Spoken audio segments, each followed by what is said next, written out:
Olá, seja bem-vindo ao ND, que hoje vai falar sobre mulheres na política. E sobre esse assunto, eu converso hoje com a Hanna Pereira, que é mobilizadora social, consultora de campanha feminina e idealizadora do Elas na Política. Tudo bem, Hanna? Tudo bom, Roberta? É um prazer estar aqui novamente. Seja muito bem-vinda.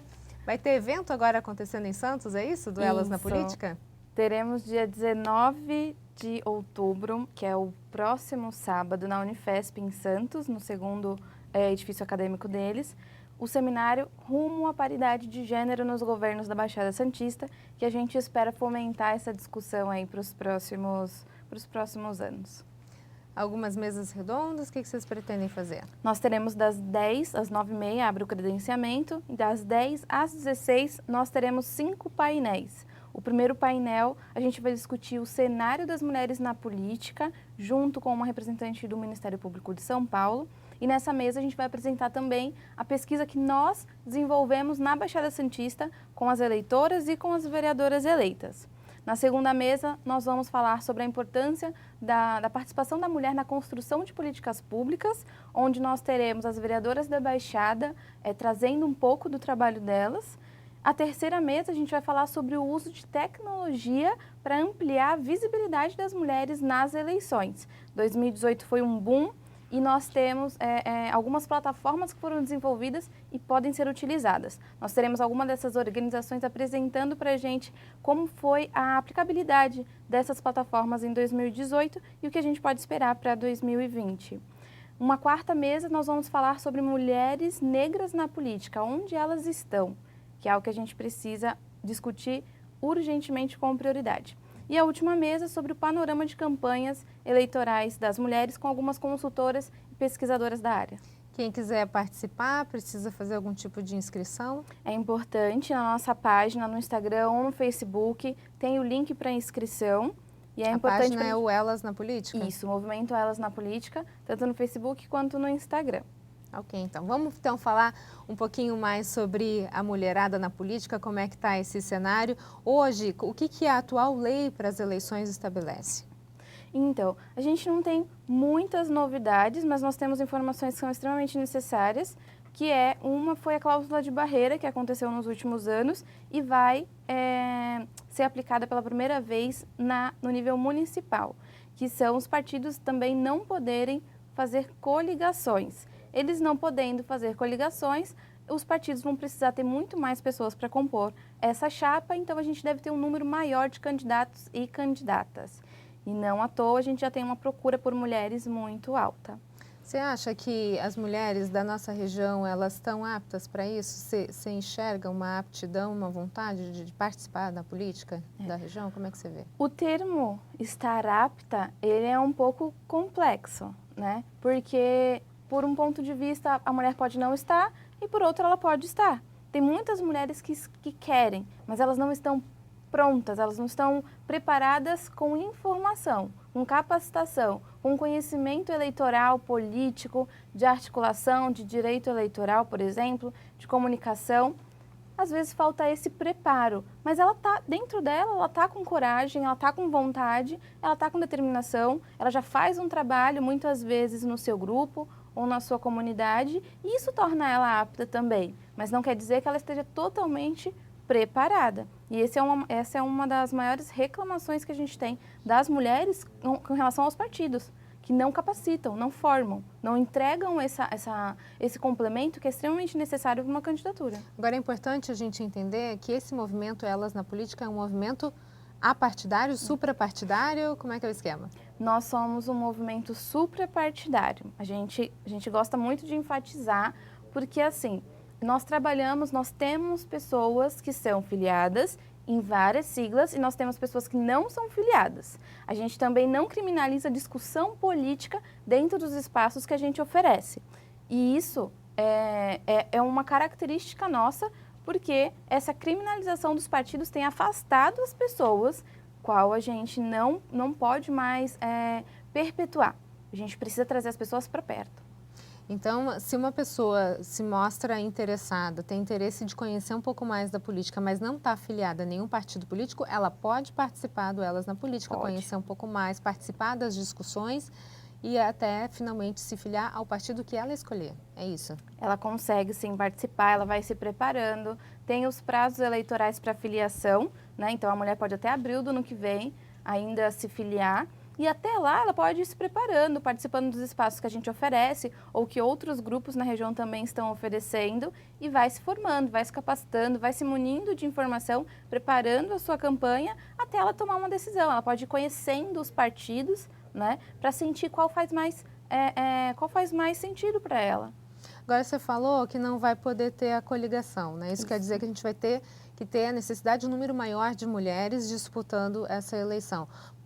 Por partido político, quantas mulheres são necessárias? Uma média de 5, 7 mulheres.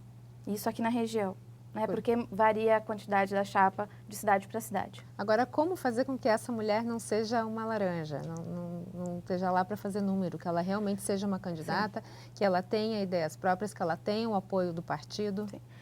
É importante a gente falar de candidatura laranja, Roberta, no sentido de capacitação. Principalmente. Por quê? Por que eu falo isso? Porque tem mulheres que se colocaram à disposição em outras campanhas, elas sabiam que elas estavam sendo candidatas, elas foram candidatas, elas fizeram a sua campanha, mas elas não tiveram recurso algum do partido, apoio algum. Então, algumas até foram, como que eu posso dizer, instrumentalizadas, né? Os partidos prometeram para elas estarem na chapa e não entregaram o que eles tinham prometido.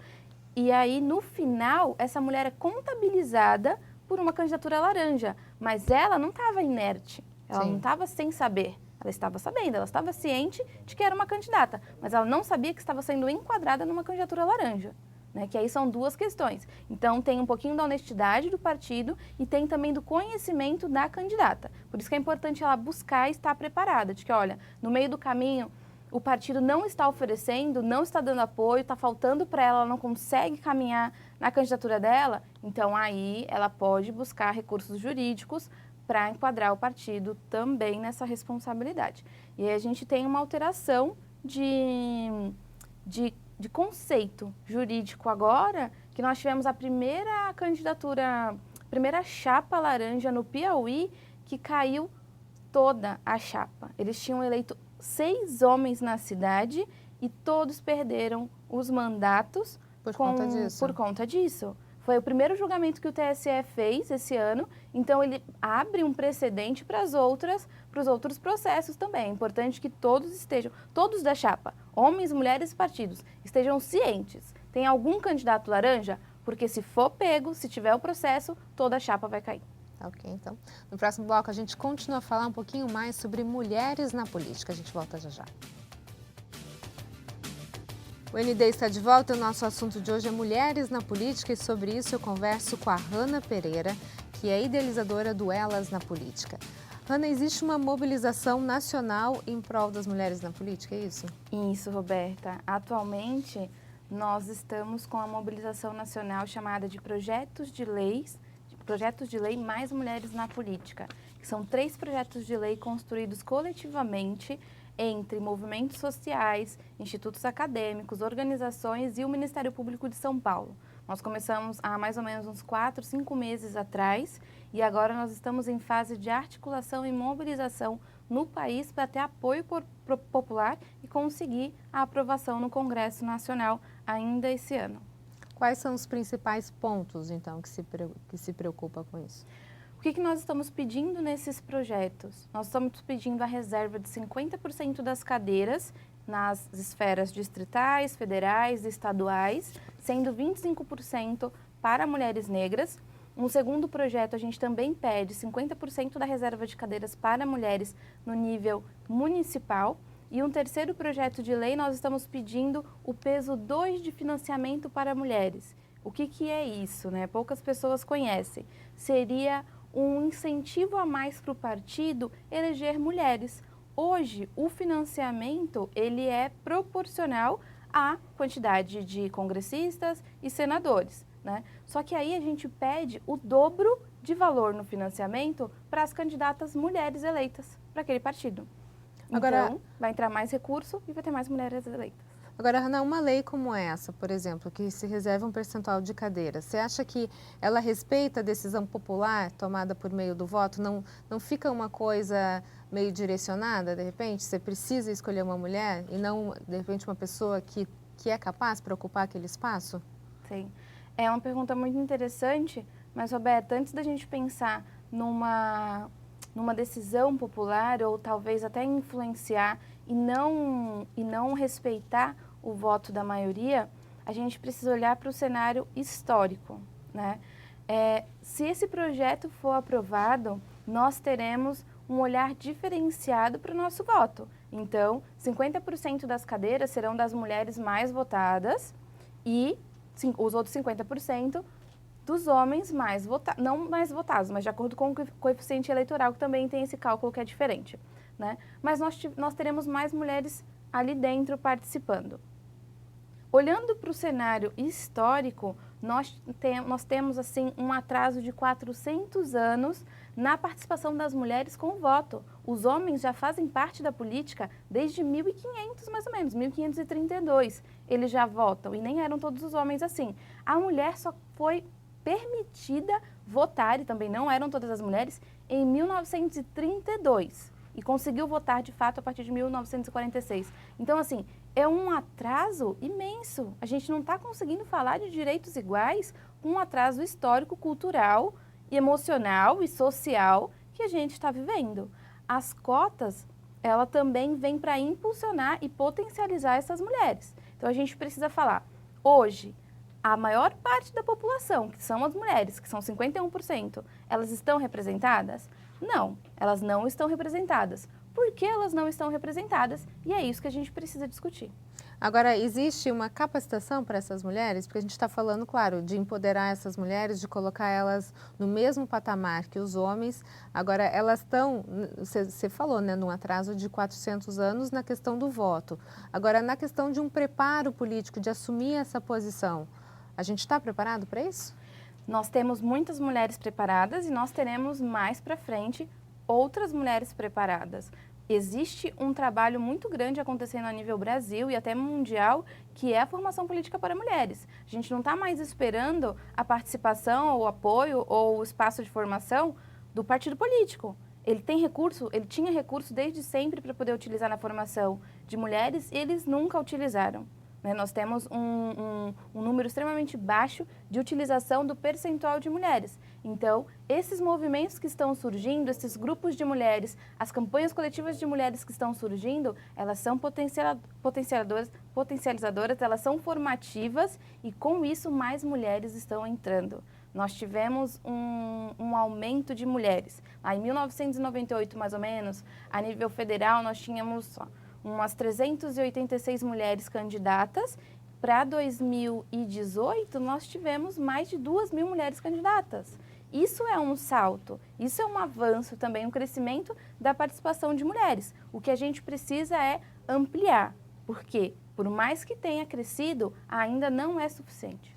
Qual é a diferença que você vê na visão de uma mulher na política, por exemplo, uma mulher no legislativo ou uma mulher no executivo? O que ela diferencia das atitudes tomadas por um homem, por exemplo? Bom, já começa primeiro nos projetos de lei, né?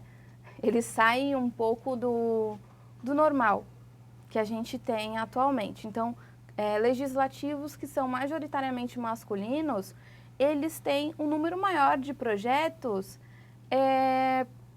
que não tem tanto a ver com o que a sociedade precisa, sabe? A gente tem um número alto de projetos de lei para mudar o nome de rua, para entrar no calendário, sabe? E as mulheres da sociedade, nem todas, um número muito baixo, se sente com mais coragem de levar uma proposta para um vereador homem, né? Nós temos mulheres que vão, mas é um número baixo ainda. Nós temos também pesquisas que mostram que as mulheres nos governos, nós temos governos mais éticos e mais honestos, sabe? Com distribuição de renda melhor para pautas diferenciadas, principalmente pautas que impactam no universo da mulher. Não quer dizer que ela seja capaz só de estar na assistência social e que ela só crie projetos para assistência social. Não, ela tem competência para falar de economia, para falar de direito, para falar de gestão e inclusive para falar de saúde, de educação e de assistência social.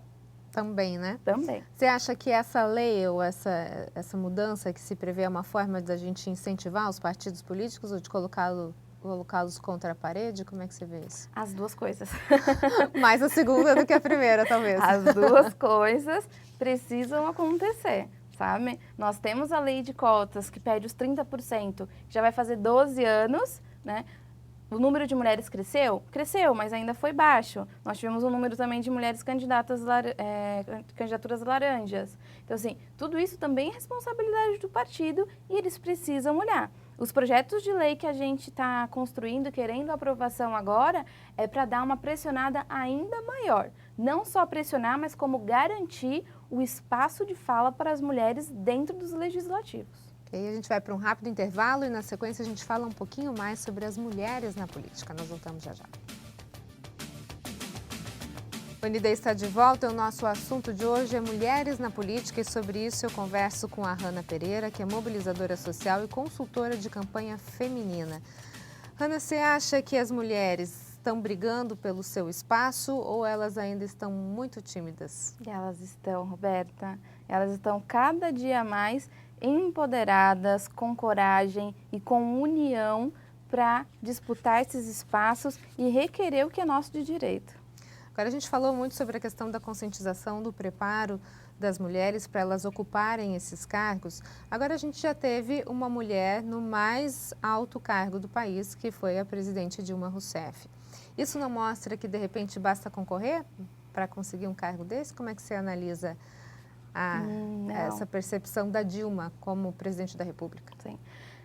A gente precisa falar um pouquinho também sobre o simbolismo, né, na política. A gente costuma não falar sobre isso e o quanto isso influencia no consciente e inconsciente de outras pessoas, sabe?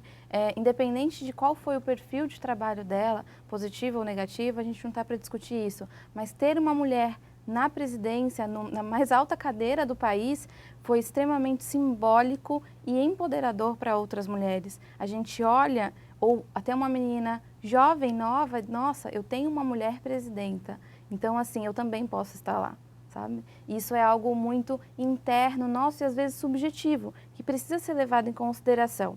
A gente fala, nossa, mas basta só a mulher concorrer para poder entrar? Para algumas pessoas que não fazem o estudo aprofundado do contexto histórico e político, vai achar que não, basta concorrer e a população vai decidir quem entra e quem não entra. Mas não é assim que funciona. A gente sabe que está bem longe disso, né? Com certeza. A gente tem todo um processo, planejamento, estratégia, comunicação, que nós tivemos por muito tempo espaços negados às mulheres. E isso precisa ser lembrado. E hoje, com muita luta, com muita busca, com muita participação das mulheres pelos nossos direitos, nós estamos alcançando. Hoje, nós estamos em 2019, recentemente, nós tivemos a aprovação de ampliar a nossa participação na mídia, na comunicação, no financiamento. Antes era entre 5% e 15%. Hoje foi estabelecido que são 30% de espaço reservado às mulheres. E isso é importante, porque a política sempre foi majoritariamente masculina.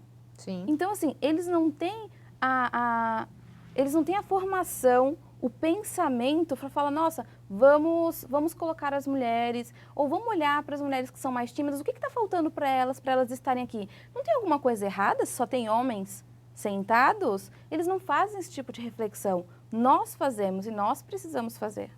Agora, um dos assuntos que vai ser debatido no evento do dia 19 é a questão da falta de mulheres negras na política, né? Como é que você vê isso? Hoje é uma das prioridades para o movimento Elas na Política discutir, né? Então, em tudo nós temos refletido em como chegar nessas mulheres. O processo de estratégia e comunicação é completamente diferenciado. Essas mulheres, se a gente for olhar na escala da pirâmide, as mulheres negras estão abaixo, tanto no mercado de trabalho, na participação política, no desenvolvimento econômico, e isso é ainda surreal no século XXI, mas existe. Então a gente precisa de fomento, a gente precisa pensar especificamente, mas são as mulheres negras que não querem estar na política? Não é bem assim que funciona. Todo mundo sabe que não é muito feminino E nem sempre é legal estar na política. Tem lugares de estresse, tem lugares cansativos. E onde estão essas mulheres? Elas estão trabalhando de manhã, de tarde, de noite para manter a casa. Nós temos mais de 5 milhões de famílias que são administradas por mulheres. Quem são essas mulheres? Maioria mulher negra. Ok, Hanna, muito obrigada pela sua participação. Sucesso no evento aí. Obrigada. Que hajam muitas mulheres na política. Trabalhamos para isso. O ND fica por aqui. Uma ótima noite para você. Fique agora com o Jornal da Band. A gente se vê. Até mais.